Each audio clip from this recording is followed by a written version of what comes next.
डेढ़ बजे बेटा स्കൂൾ से आया. 1:30 മണിക്ക് മോൻ സ്കൂളിൽ നിന്ന് വന്നു. डेढ़ बजे 1:30 മണി. डेढ़ കിലോ 1:30 കിലോ.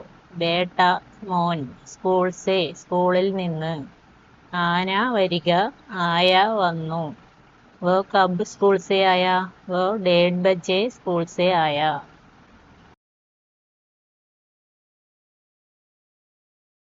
पौने 2 बजे खाना खाया. 1:45 മണിക്ക് ഭക്ഷണം കഴിച്ചു. പൗനെ 2 ബജെ 1:45 മണിക്ക്. പൗനെ 3 ബജെ 2:45 മണി, അതായത് 2:45. പൗനെ 4 ബജെ 3:45 മണി, 4:45.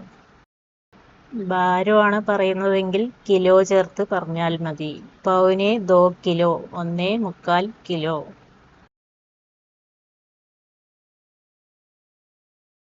वह 2:15 बजे से മൊബൈൽ ഗെയിം ഖേൽ രഹാ താ. അവൻ 2:15 മണി മുതൽ മൊബൈൽ ഗെയിം കളിച്ചുകൊണ്ടിരിക്കുകയായിരുന്നു.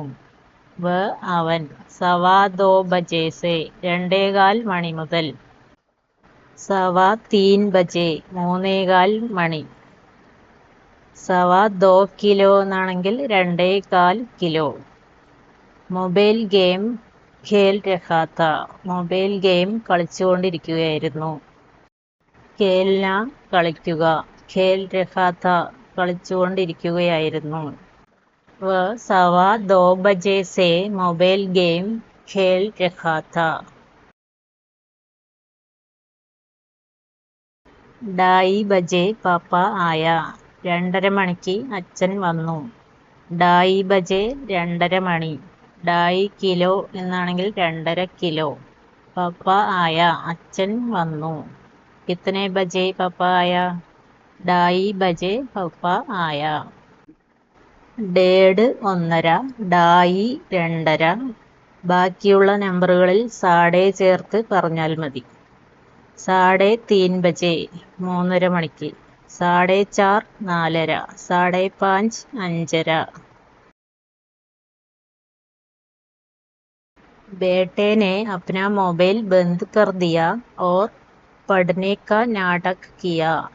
മോൻ തൻ്റെ മൊബൈൽ ഓഫാക്കിയിട്ട് പഠിക്കുന്നതായി നടിച്ചു. അപ്ന മൊബൈൽ തൻ്റെ മൊബൈൽ. ബന്ദ് കർ ദിയ ഓഫാക്കി. പഠ്നെ കാ നാടക് കിയ പഠിക്കുന്നതായി അഭിനയിച്ചു അല്ലെങ്കിൽ നടിച്ചു. बेटे ने अपना मोबाइल बंद कर दिया और पढ़ने का नाटक किया.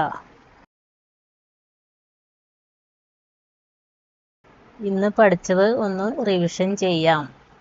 ഡേഡ് 1:30, 2:30 2:30, 3:30 3:30, 4:30 4:30, പൗനെ 2 1:45, 2:15 2:15. ഓക്കെ, ധന്യവാദ്. Thank U.